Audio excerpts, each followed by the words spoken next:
এরই নাম স্বপ্নের সোনার বাংলাদেশ, যার বুদ্ধি নাই কোনো শেষ। সম্মানিত ভিউয়ার্স, যাদের গড়ে আছে 6টি পাতিল তারাই কিন্তু করতে পারেন এরকম ভাসমান ভেলা। ভেলায় বেশি কিন্তু দুজন মানুষকে দেখতে পাচ্ছেন যে টেনে টেনে নিয়ে আসছে এবং একজন কিন্তু উপরে আছে, আপনারা দেখতে পাচ্ছেন। আমরা চলে যাব কিন্তু তাদের কাছে, তারা কি জন্য এই যন্ত্রটা আবিষ্কার করছে এবং কেন আবিষ্কার করছে আমরা কিন্তু তাদের কাছ থেকে জানবো। ইতিমধ্যে কিন্তু আমাদের কাছাকাছি ঠিক অবস্থানে চলে আসছে তারা।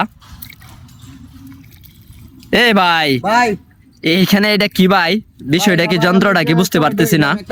আপনি নৌকার লাইন বানাইছি আমার ভাই প্রতিবন্ধী। আমি ভাই পানির ভিতরে তো আপনারা জানেন আমাদের বন্যায় সবকিছু নিয়ে গেছে। আমরা লাস্ট পর্যন্ত তাকে নিয়ে আসছি চিকিৎসার জন্য, তাৎক্ষণিক চিকিৎসা দেওয়ার জন্য। আমরা আপনাকে যে কিনারায় বিরাইছি আজকে 4 দিন যাবত আমরা এই মনে বাইশে বসে আইতেছি। অবাক করা কাণ্ড ভাই, তারা কিন্তু 5 দিন যাবত কিন্তু আজকে এই নদীতে ভাসমান অবস্থায় বেশি বেশি আস্তে আস্তে কিন্তু আজকে আইসা কিনারায় পৌঁছাইছে। তাদেরকে অসংখ্য ধন্যবাদ জ্ঞাপন করতেছি যে তারা এরকম একটা যন্ত্র আবিষ্কার করছে যে মানুষের জন্য কিন্তু অনেকটাই উপকারিতা। যারা টাকার অভাবে নৌকা কিনতে পারতেছেন না, কিন্তু অনেকের বাড়িতে কিন্তু ডৌকি আছে, এই পাতিল দিয়ে কিন্তু আপনারা তৈরি করতে পারেন এমন একটা যন্ত্র।